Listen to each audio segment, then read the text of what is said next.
Hello, everybody. This is Pass the Sugar. I'm Max Marco here with Victor Alaham. Wrapping up the month of August, Jake Arrieta ended up capturing the NL Pitcher of the Month award, and Dallas Keuchel captured the AL Pitcher of the Month award. Arrieta in 6 games went 6-0 with a .43 ERA, a .69 WHIP, with 43 strikeouts in 42 and a third inning. And he also had a no-hitter in the month as well. Yeah, great thing you mentioned. Jake Arrieta definitely a candidate for the NL Cy Young this year.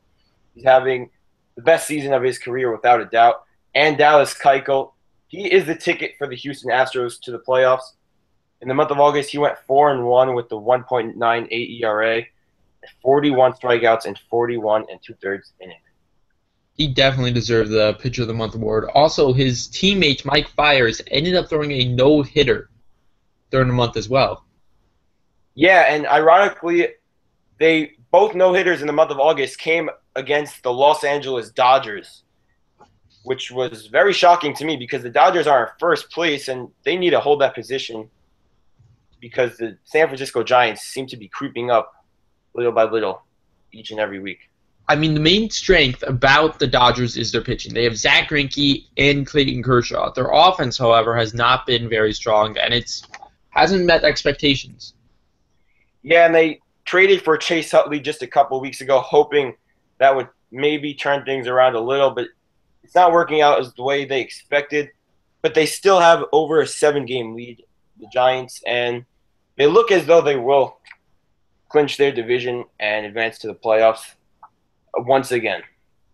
Yeah, Clayton Kershaw has just been insane. 6 games in August, he went 3-0. 1.40 ERA, 0.78 WHIP, but he had 51 strikeouts in 45 innings pitched, including a 14 strikeout game near the end of August. Him and Zach Greinke are definitely the most dynamic pitcher duo in the league, without a doubt. Kershaw also had a 15 strikeout game in the beginning of September. This might be the first 300 strikeout season since Randy Johnson. Yes, he's on pace for it right now. And he's also on pace for another NL Cy Young. Him and Jake Arrieta could be battling it out. And we'll see who wins that. And also another pitcher who had a spectacular month, Joe Kelly of the Boston Red Sox. Who would have thought? He went 6-0 in 6 starts with a 2.68 ERA and a 1.24 WHIP. I mean, part of me thinks that Joe Kelly has turned a corner, but his sabermetric stats don't really back it up. He's had a 3.92 fielding independent pitching, which is that fielding independent pitching is supposed to subtract the defense from pitching in order to see what a pitcher's ERA should be, not including the defensive metrics and good luck. Yeah, and we'll see if he'll be able to keep his great month going, and hopefully he'll be able to finish strong. I mean, the great thing about Kelly is he has an amazing fastball. However, his secondary pitches and command need some work. It makes it like he's destined for the bullpen sooner or later. But if he keeps pitching like this, he'll be able to keep his spot in the rotation.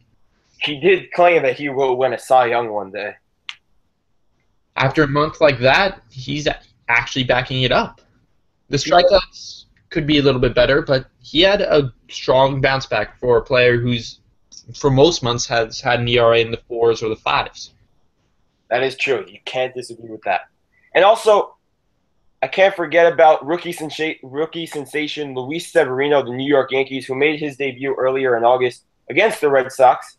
He went 5 strong innings with 7 strikeouts and only 1 earned run, but he picked up the loss. I mean, he's fitting in great, and he's everything the Yankees wanted. He's 2-2, but only with the 2.17 ERA so far. Severino has everything lined up to be a future front-of-the-rotation starter. He has the good fastball. He has great command for his age. And his secondary offerings aren't bad either. Some people before his call thought, oh, he's destined for the bullpen. But Severino is a legit pitcher, to say the least. He's holding his own as a rookie for the New York Yankees, where there's an insane amount of pressure for him. And one of the biggest. their number one pitcher prospect, he's really living up to their expectations and everybody's expectations as well. And One more pitcher who's been under the radar a bit, Yordano Ventura. Since August 11th in 4 games, he's been 3-0 with a 1.08 ERA, a 1.08 WHIP, 32 strikeouts in 25 innings. the Royals really will need something for him in the playoffs if they want to make another World Series push. Again, like last year, except last year they fell short. They'll need a big outing. They'll need big outings from him if they want to go all the way this year. And he struggled in the beginning of the year, but now he looks like he's coming into his own and he's bouncing back. He struggled so badly to the point where the Royals actually demoted him to Triple-A for one day. It turned out that Jason Vargas needed Tommy John surgery, so they had to recall him quickly so he can pitch back in the rotation. But he was making management very upset. Part of me that I think the reason why Yordano Ventura has turned a corner is the presence of Johnny Cueto. Do you think Cueto's possibly telling Yordano Ventura to tweak his windup a bit or something like that? Oh, yeah, for sure. Cueto's definitely mentoring all the young pitchers that the Royals have, helping them with their windup, helping them with their pitches. And everybody can definitely feel his presence there.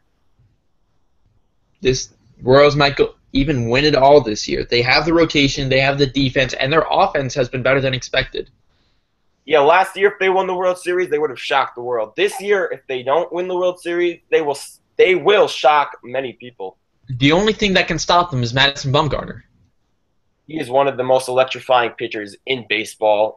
I can say that without hesitation. I mean, his stuff is just nasty. He won the World Series MVP last year with a phenomenal performance. One pitcher who had a breakout 2014 season, Marcus Stroman, might actually be returning from an ACL tear. Yeah, he might be coming back this Sunday against the Yankees, which could really be big for the Blue Jays. He was supposed to be their #1 starter in the beginning of the year. And if you're a Blue Jays fan, you cannot wait for this guy to return. One thing that's crazy is he's returning from an ACL tear with only about 7 months of rehab. That's unheard of for me. I don't know any other pitchers who returned from an ACL in 7 months. He really wants to get back on that mound. Last year he finished 11-6 with a 3.65 ERA. I mean, him and David Price can really lead this team to a very nice run in the playoffs. One of the things that the Blue Jays were lacking in the beginning of the season was good pitching. They obviously didn't have Stroman and they didn't have Price. And their starting pitchers were projected to be one of the worst in the entire major leagues. But now you have David Price, you have Marcus Stroman. This, along with the best MLB offense by far, not only can the Blue Jays win the division, they might even make it to the division's championship series and play the Royals. That would be a very interesting matchup to watch. I would love to see that. I mean, just look at the pitching matchups. Price against Cueto, that would be a game for the ages. And then you have Stroman, but then after Stroman, it seems to be a little shaky. I mean, who do you have after that? Drew Hutchison or Mark Burley, R.A. Dickey? Drew Hutchison, he's actually been pretty good at home. His home-away splits are pretty distinct. He is much worse on the road than he is away, kind of like Noah Syndergaard. Mark Burley has had a 3.53 ERA. He's been decent. You're not going to rely on him as your ace, but he's an all-right number 3, number 4 starter. And also, again, the Blue Jays don't need aces because they have the most run support in the MLB. Exactly, with a lineup with Troy Tulowitzki, Edwin Encarnacion, Jose Bautista, and MVP candidate Josh Donaldson. No pitcher wants to face that lineup. No one. And like you mentioned, Josh Donaldson, this guy is having one of the best seasons I've ever seen. And just a few weeks ago, he was a dark horse for the MVP. Now, he is the favorite to win MVP. Mike Trout, he had his first home run yesterday since August 7th. He has been slumping really bad in the month of August. And he's lost his grip on MVP. And so have the Angels. They've lost their first place position, and they fell to third place They're 2.5 games out of the wild card race, and they're not looking good at this point of the season. The Angels really need to fix things up. They have an alright bullpen with Joe Smith and Houston Street. They also additionally have a alright offense with Trout and Pujols, but it's just alright. They needed to make a bigger splash at the trade deadline. Trading for David Murphy and Shane Victorino, that wasn't going to make the impact that the Angels needed. And now they're suffering because of it. Couldn't agree with you more over there. They need to improve their pitching, in my opinion. Right now, their best pitcher is Andrew Heaney, the rookie, and he's been really solid, but they need an ace. With the team with Mike Trout and Albert Pujols, Cole Calhoun, you need an ace for that team to be complete. You can't rely on a rookie for your best pitching performances. Earlier in the year, Lance McCullers was pitching great for the Astros, but they knew that he wasn't going to do this forever. He eventually messed up in a few starts, got demoted to AAA, and they traded for Scott Kazmir. McCullers is still likely going to come up this year and will probably be their number 3, number 4 starter. If not, he'll be in the bullpen. But rookies are new to the MLB. Hitters will figure them out sooner or later. Unless you're an exception, most pitchers sooner or later get figured out by MLB hitters. Speaking of rookies, there have been a lot of breakout rookies this year. I mean, a lot who have been above and beyond, who went over expectations. And some of those rookies include Miguel Sano of the Minnesota Twins. He's only 22 years old, and in 55 games this year, he's been an absolute tank, hitting 15 home runs, driving in 42 RBIs, and batting .281 with a slugging percentage of .583. And that leads all rookies. Miguel Sano has had a monster August. He's tied with Kyle Schwarber last month for the most home runs in August. Both of them hit 9 bombs. And Sano also led all rookies in August in RBIs. He had 26. He could really, and I mean really, help the Twins make it to the playoffs this year or make a wild card. They're only 1.5 games out of the second wild card position, and I don't think anybody expected the Twins to do this well this year, and Sano has really helped them of late.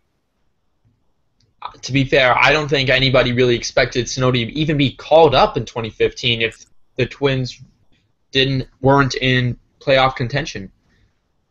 And he's also a serious Rookie of the Year candidate for the AL. Most people would have thought Carlos Correa of the Houston Astros, who's also been really phenomenal at shortstop.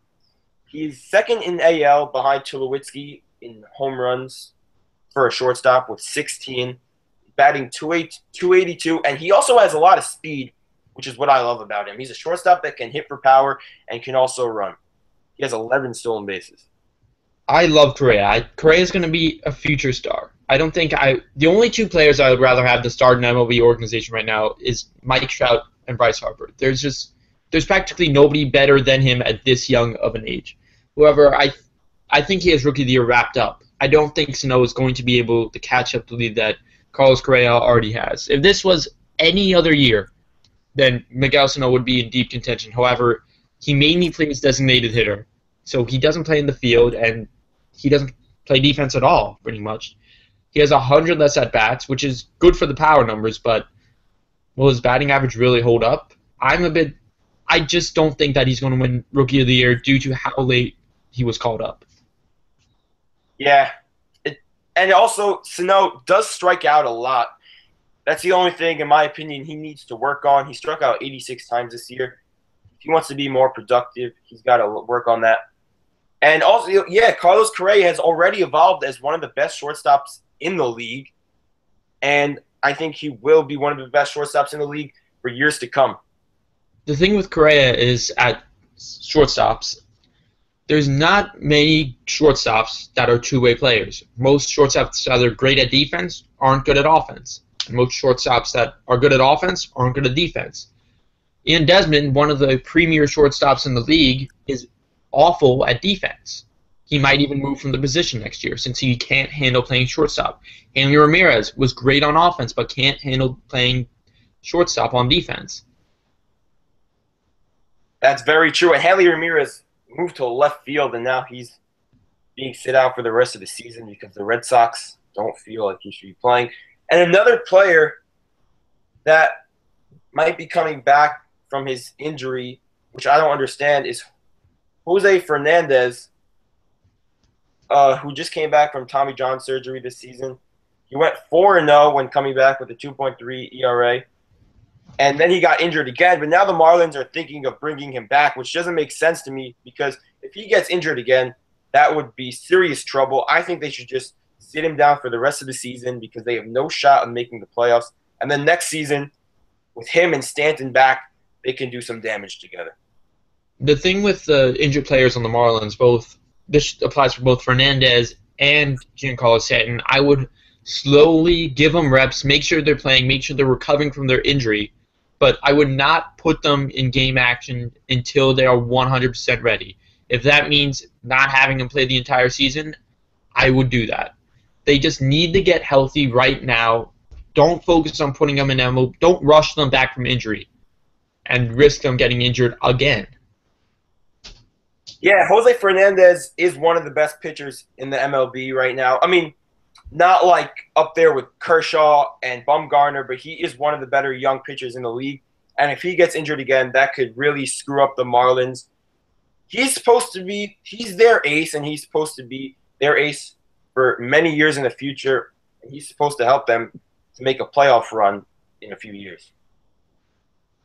One of the things that is a bit controversial, Jose Fernandez, before getting Tommy John, was put on a strict innings list. Same thing was applied to Steven Strasburg before he ended up getting Tommy John. Should the same apply to pitchers who are recovering from Tommy John like Matt Harvey is? The Mets want to put a rather strict 108 innings pitch limit on Matt Harvey to make sure he doesn't blow out his arm again. But Strasburg and Fernandez have both proved that putting an arbitrary number as an innings limit might not even help.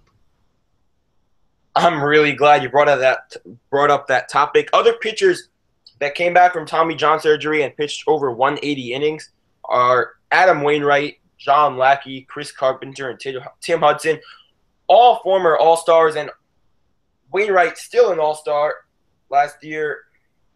I don't think they need to put in a pitching limit on Matt Harvey because, first of all, the Mets haven't secured the first place title yet in their division. The Nats are only 4 games behind them, and they still have two more series against each other this season. So I don't think they could afford to rest Matt Harvey at this point of the year.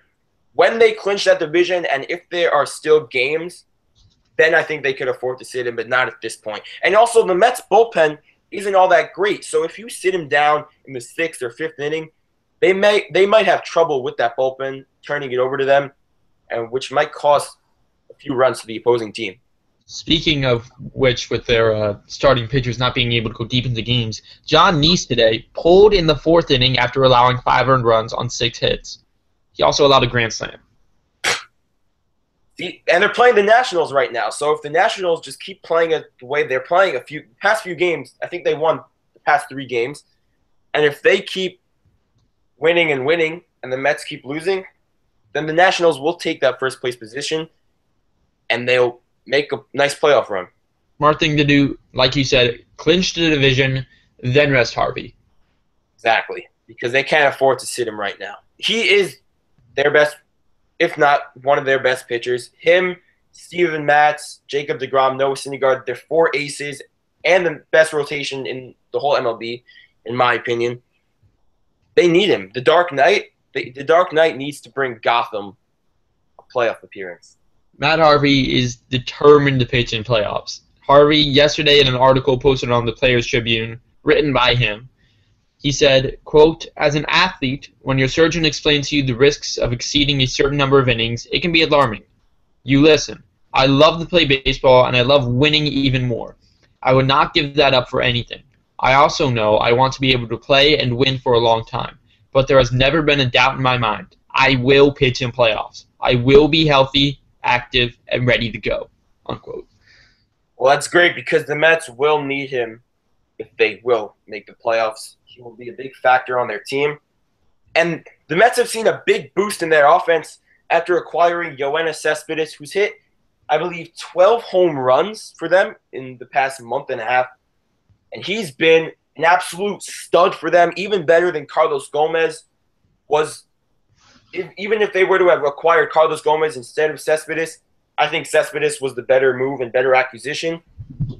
And right now, Cespedes is one of the hottest hitters in the league. Cespedes is having a career year this season. Carlos Gomez, you weren't going to expect much power from him, but Yoenis Cespedes is just exceeding expectations right now. The only unfortunate thing is that the Mets are unlikely to retain him in free agency. Well, if I was Yoenis Cespedes and I see the Mets winning with me and I see I could help this team, I would re-sign with this team if they offer him the right amount of money. So they really gotta give him what he wants, because you see all the damage he's doing and how much he's helping the team. So Sandy Alderson's really got to pay up this offseason and spend the money that he hasn't spent in a while. I mean, it was very smart of the Mets to not only acquire Yoenis Cespedes, but to outfield prospect Michael Conforto. Yeah, they acquired him from AAA, I believe, right? He was in Double-A, and they promoted him from the minors. Yes, and he started out a little bit slow, but now he seems to be fitting into the MLB just right. He's got some power, and he's a really solid center fielder. And like Yoenis Cespedes, Conforto could help them make a nice playoff run, and Conforto will help them in the future, next season, and in 2 seasons, and in 3 seasons. Michael Conforto, coming out of the 2014 draft, he was expected to be the best college hitter, the second best college hitter from that draft class behind Kyle Schwarber. I think he has similar upside to Schwarber. He's able to make very good contact and is able to go yard. I like his ability to go yard. It's very important. Him and Yoenis Cespedes, probably the 2 best power hitters on the team. Maybe might be a little bit off there. And Kyle Schwarber, also best hitter, projected best hitter for the 2014 draft. Another rookie. He's one of my favorite rookies, but he's struggling of late. He's a really young talent on the Cubs, and he bats extremely well against right-handed pitchers, batting .313 against them with 11 of his 13 home runs and 36 of his 48 hits coming against them. Additionally, Schwarber also tied for Rookie League in home runs, like I said earlier. 9 home runs in August. That is absurd. Schwarber also led all rookies in August in runs scored with 26. The thing I love the most about the Cubs is that they have all this young talent. In Schwarber, Chris Bryant, they have Anthony Rizzo, already evolving as one of the best first basemen in the league. And also, they just called up Javier Baez from their minor league system. And he was on their team last year. He struggled a lot. 40% strikeout percentage.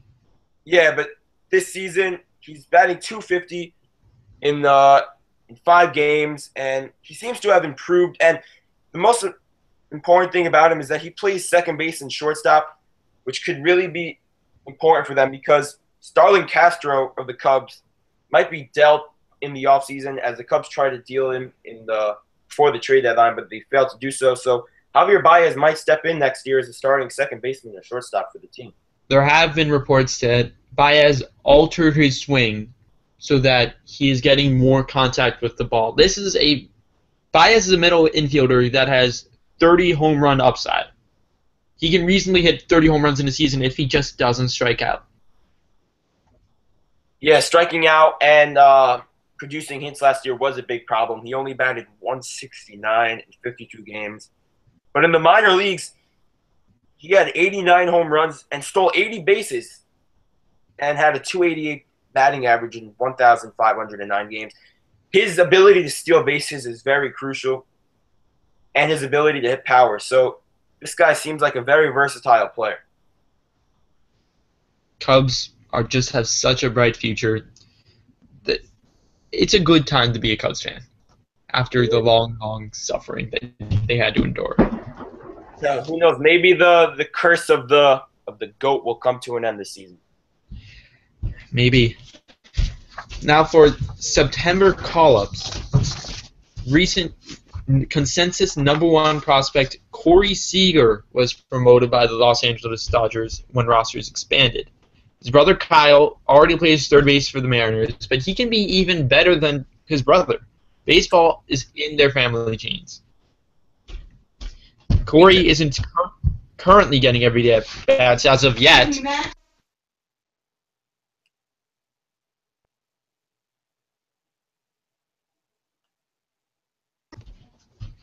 Corey isn't currently getting everyday at-bats as of yet, but Jimmy Rollins is still the starter. But Rollins is a free agent in the offseason, and if he departs, Seager will get a boost in playing time and could start as shortstop full-time.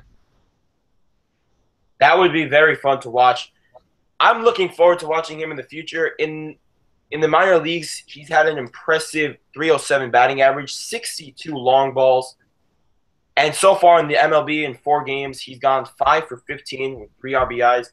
He's looking like he can produce some offense in the Dodgers system. And like we mentioned before, the Dodgers have struggled on offense, so maybe he can give a boost to them and also help them make a playoff run. I know it's a small sample size, but he's batting .300 in his first 15 at-bats. He's holding his own. That's impressive. It is, especially for this time of the year with the amount of pressure on rookies and players like him to keep their status in the MLB. There's a lot of pressure, and the fact that he's battling the pressure and batting at .300 is very impressive. One September call-up that could make some noise is Adam Duvall. The 27-year-old first base prospect was acquired by the Reds in the Mike Leake trade. He has been major league ready for a while. However, he was blocked by Brandon Belt while being in the Giants organization, and he's still a bit blocked from Joey Votto. He was called up by the Reds on September 1st, and it's been pretty impressive in the limited at-bats. He has 2 hits in 4 at-bats since roster expanded, but both of those hits were home runs. If the Reds end up trading Jay Bruce in the offseason, Duvall can be converted to left field, and he could be an everyday starter for them. Yeah, well, at this point of the year, with teams like the Reds with no shot of making the playoffs, it's sort of like spring training, but not really, because it's time for the young players and the players that didn't get enough playing time in the regular season to really step up and show the coaches what they've got, and hopefully next year come into the team and be an everyday starter. So Duvall's really got to show what he's got right now in this month of September.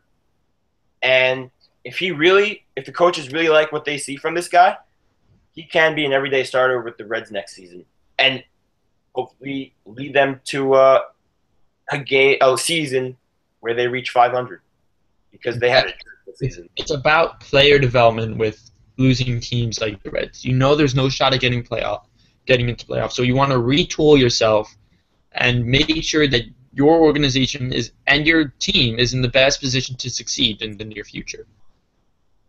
Exactly. Couldn't have said that better. Another player that was called up in September was Joey Gallo, the Texas Rangers. We saw him earlier in the season, and who could forget his first game? He went 3 for 4, was a triple away from the cycle, had 4 RBIs, but after that he struggled a little.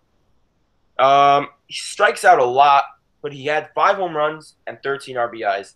This guy is a tremendous power hitter. He hit 127 home runs in the minor leagues. And right now, after being called up again, this guy seems, and he wants to create some more damage and prove to the coaches that he is here to stay. However, a discouraging thing about Joey Gallo's game is his strikeout percentage. His strikeout percentage is just like Javier Baez's. Gallo has absurd power. He can hit 40 home runs in a season just like Miguel Sano. However, he needs to put the balls in play, and you don't put a ball in play when you're striking out at the plate. And the Texas Rangers will really need something for him. And shocking as it is, the Rangers are winning the wild card race as the number 2 spot. I mean, I never would have thought this. They were 4th place or last place last season. I don't even remember, but the amount of improvement they've made over the past year with Prince Fielder coming back, and now with all their young players like the Shields and now Gallo, the Rangers seem like they have a bright future. One thing that has really sparked this Rangers ball club is the acquisition of Cole Hamels. I think practically everybody thought trading for Cole Hamels was a move that was going to help the club in 2016 and beyond and would not have an impact in this season. However, Cole Hamels has pitched very well for the Rangers as of late, and he's boosting this ball club into playoff contention.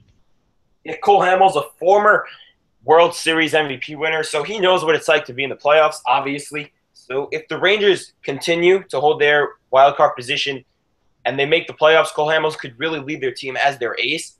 And as for 2016, when Yu Darvish comes back and you have Cole Hamels and Yu Darvish as your two best pitchers, that can be very scary to face. Texas Rangers do have a very bright future. Another third baseman who recently got the call to the majors, Hector Olivera, 30-year-old Cuban phenom, got a big payday when coming stateside. Signed a contract for $62.5 million with the Los Angeles Dodgers in May. He was then traded to the Atlanta Braves in late July, right before the trade deadline, and it appears that he will be the Braves' starting third baseman for the foreseeable future. He spent most of 2015 in the minor leagues and was called up this month to make his major league debut at the hot corner. He's only hit 133 in 15 at-bats since being called up, but it's likely that he'll turn things around due to the pretty small sample size. He has 15 at-bats just like Corey Seager. Just like we talked about with Adam Duvall of the Cincinnati Reds, it's Olivera's time right now to shine and show all the coaches in the Braves organization that he's here to stay, because right now we all know the Braves aren't going anywhere. They've struggled the past few seasons, and they need young talent like Olivera and their star, Freddie Freeman. They need production from these players to get back to where they used to just a decade ago, making the World Series and all that. So Olivera's really got to show the coaches that he was meant to be a Brave. The Braves gave up a lot in order to acquire Olivera from the Dodgers. They gave up Alex Wood, who was pitching quite well while with the Braves organization. They gave up Jose Peraza to the Dodgers, who was also another recent September call-up. They are really banking on Olivera being successful, and he is 30 years old and not the most durable guy in the world. He's no Cal Ripken Jr. He's not an Iron Man. So health is an issue. Yeah, it shows the amount of confidence they have in this guy, and it shows how much they expect from him in the future and how much they want him on their team. Looks like that will wrap it up for Pass the Sugar. I am Max DeMarco here with Victor Alaham, and we will see you soon.